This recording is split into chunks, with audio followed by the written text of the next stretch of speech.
Muy buenas tardes, amigos. Sábado 20 de julio del 2024, una edición más de Pico a Pico. Saludan sus amigas Rosa Bartra y Mónica Yaya, que hoy nos saluda desde Ica. Así que, Mónica, ¿cómo estás? Muy buenos días. Empezamos, bueno, muy buenas tardes, porque hoy hemos empezado el programa un poquito tarde. ¿Cómo estás? Muy bien, muy contenta, como tú dices, Rosa, transmitiendo en estos momentos desde Ica. Normalmente estamos en las regiones, conversando con los jóvenes, conociendo sus preguntas en materia de compras públicas, de contrataciones del Estado. Estamos aquí viendo, en este caso, hoy día los problemas de Ica, las obras que están inconclusas, las obras que están esperando los iqueños. Por ejemplo, la anunciada por el ministro de Transportes y Comunicaciones, el famoso tren de Ica a Lima. Es una obra que están esperando hace mucho tiempo y que el ministro de Transportes y Comunicaciones ha dicho que se está empezando este año con el cierre de los actos preparatorios para entregar en poco tiempo, no dice cuándo, el tren a los iqueños.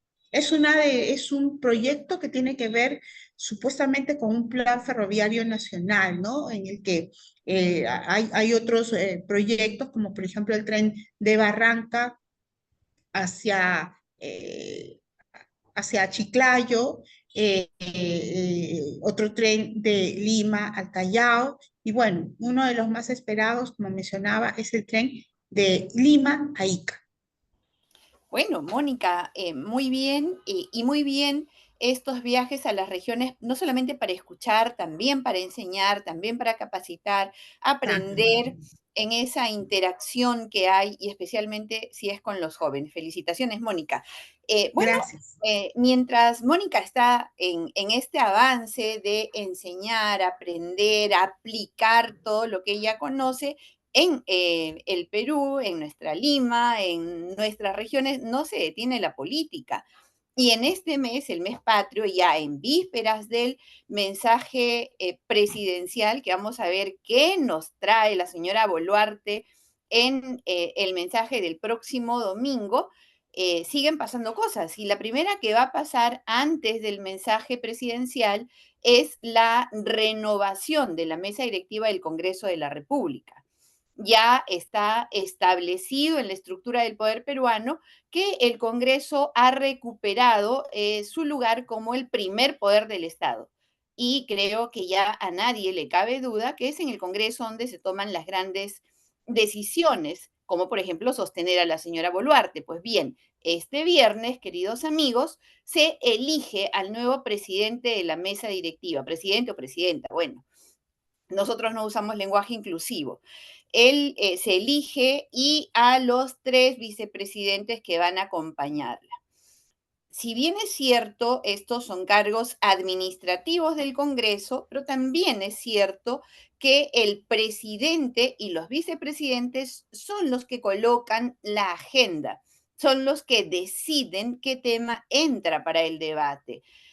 Así que es una posición bastante importante para el futuro de nuestro país. Se han voceado varios nombres. El último que ha sonado muy fuerte es el de José Luis Elías. El parlamentario José Luis Elías, que precisamente representa a la región de Ica, fue en su momento parlamentario fujimorista, luego entró al Parlamento en este periodo por Podemos, ha renunciado a Podemos y ahora integra las filas de Alianza para el Progreso. Eso significaría que Alianza para el Progreso va a repetir, el partido de Acuña repetiría la conducción del Congreso de la República, pero vamos a ver cómo finalmente deciden los dos bloques que se han formado en el Parlamento, especialmente el llamado bloque democrático, y se ponen de acuerdo con respecto a quién debe presidir la mesa directiva. ¿Cuál es la información que tienes o cuál es tu análisis, Mónica, al respecto? Bueno, yo entiendo todas las negociaciones deben haber entre las bancadas en un parlamento para mejorar la conducción del país, para no ser un obstáculo en la ejecución de planes de desarrollo, de programas a largo plazo que se tengan para el país, para mejorar la situación de la salud, de la educación, el funcionamiento de las comisiones que tienen que ver con la seguridad nacional. Yo entiendo que es necesario conversar, porque la política es conversar, pero sinceramente yo no le encuentro a estas negociaciones un sentido patriótico, no les encuentro un sentido que tenga como resultado el bienestar de la población. Mira, la población está en suma molesta con la gestión de la señora Dina Boluarte y tiene como sus socios a la bancada fujimorista y también al señor César Acuña. Entonces, me parece en primer lugar una mala señal que se esté hablando de negociaciones y que incluso algunos congresistas a veces digan, bueno, no, ahora es el turno de tal bancada, porque no estamos hablando de turnos comprados, sino estamos hablando, estamos ante una situación en la que es necesaria una profunda práctica de reflexión de los congresistas y de las bancadas para saber no qué turno le corresponde a qué bancada, sino qué es lo mejor para el Perú. Y no encuentro realmente el sentido a lo que se está haciendo. Rosa, mira, tal vez no ha sido numerosa, no lo sé, no he visto fotos. Aquí en Ica, por ejemplo, no ha tenido mayor repercusión el anuncio de las marchas contra el gobierno de Dina Boluarte, pero pienso que hay grupos de pobladores que están muy descontentos con la señora Dina Boluarte. Si no hubiera en estas marchas, no sé si infiltrados, no lo sé, o dirigen algún grupo de protestantes, personas como la señora Verónica Mendoza y otros grupos que hacen uso de la violencia en sustitución de la política. Yo creo que estas marchas, aunque sean convocadas por pocas personas, tendrían mucha legitimidad. Un grupo de los que ha convocado a las marchas, por ejemplo, es la Confederación de Trabajadores del Perú, la CTP, que es muy distinta de la CGTP, ¿no? Y la CTP ha convocado también a marchas pacíficas contra el gobierno de la señora Dina Boluarte, porque en general hay descontento en el sector de los trabajadores, en el sector de los transportistas, en el sector, en sectores populares como de los pescadores, de los ambulantes, de quienes conforman los mercados municipales, en cada región del país hay mucho descontento con la señora Dina Boluarte, por donde yo voy, en las regiones, hay descontento con los gobernadores regionales, con los alcaldes que utilizan sus puestos para contactar a sus familiares. Entonces, me parece que el papel que están cumpliendo nuestros políticos en los más altos cargos públicos, y entre ellos los del Congreso y la próxima mesa directiva, deja mucho que desear. Podrán cumplir procedimientos, podrán cumplir sus pactos, pero no cumplen con las expectativas de la población. Por eso, a mí, sinceramente, yo creo que a muchos de los peruanos ya prácticamente nos parece que no hay ningún cambio, aunque cambien los nombres en las mesas directivas. Bueno, pero igual vamos a tener un nuevo presidente de la mesa directiva, se elige por votos, las bancadas necesariamente deben ponerse de acuerdo, creo que ahora son 14, 15 ya, el número, la verdad, supera cualquier escenario de imaginación que habríamos previsto. Los cambios de camiseta, Mónica, superan el número de 90.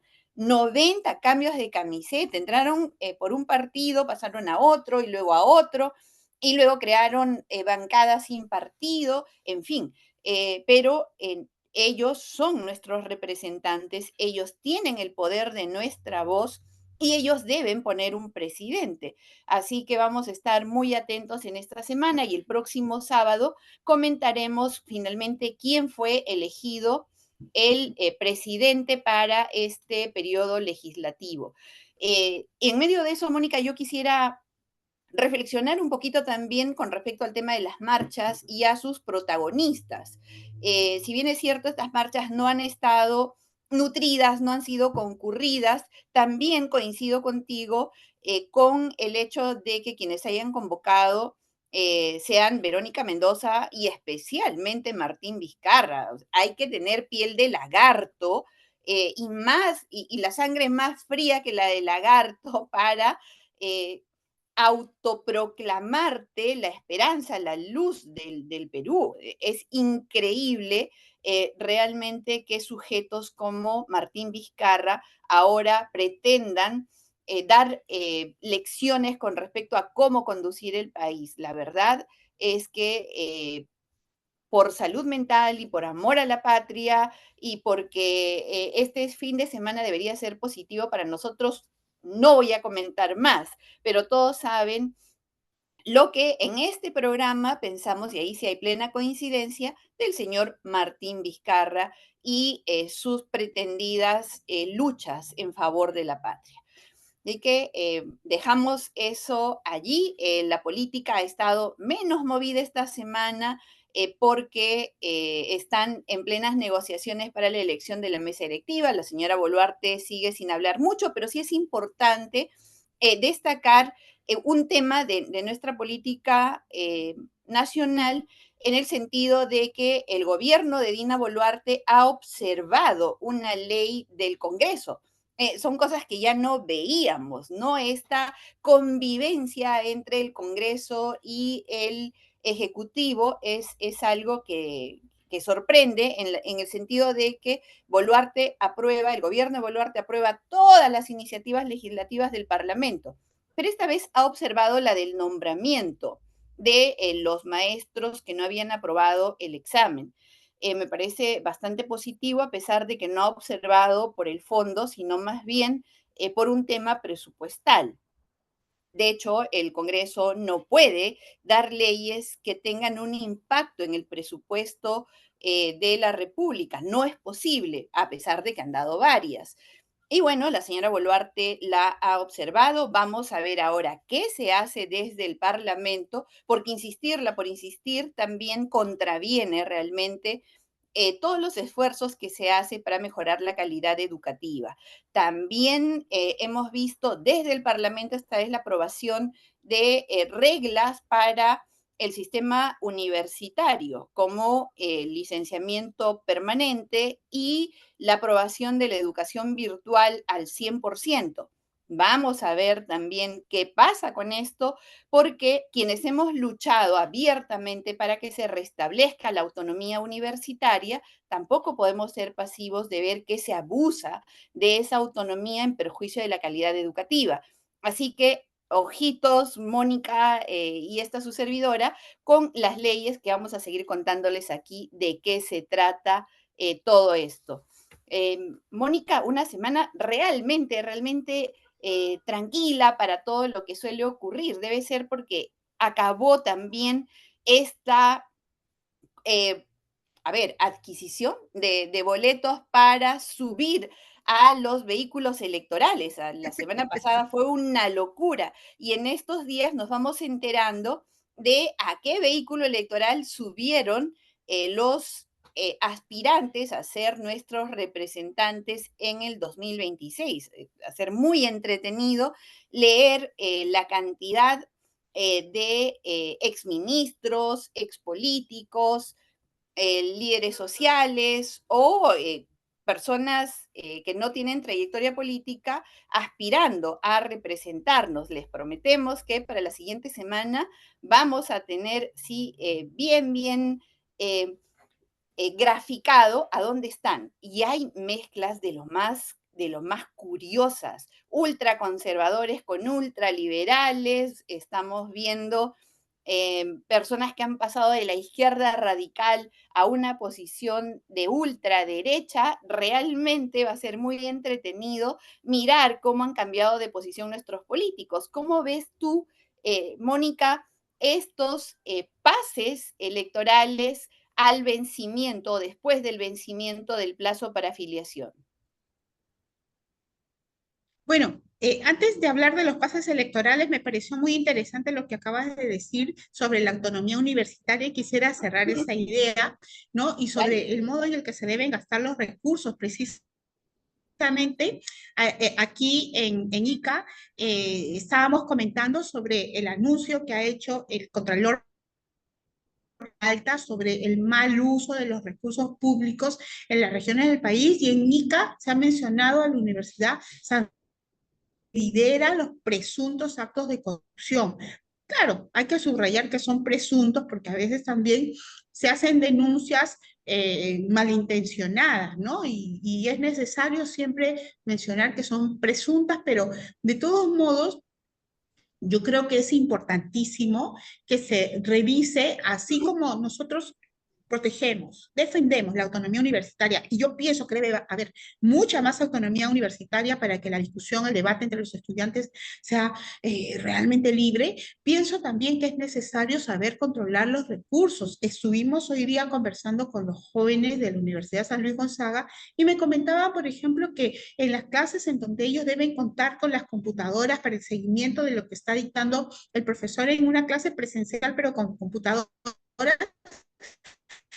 hay alumnos que no tienen computadoras, no pueden seguir la clase, no pueden aprobar de manera real el curso en el que están. Entonces, creo, Rosa, quise completar esa idea que tú mencionabas sobre el tema de las universidades, sobre ese aspecto en el que también debemos poner luces, ¿no? Cómo están gastando las universidades los recursos públicos que les son asignados.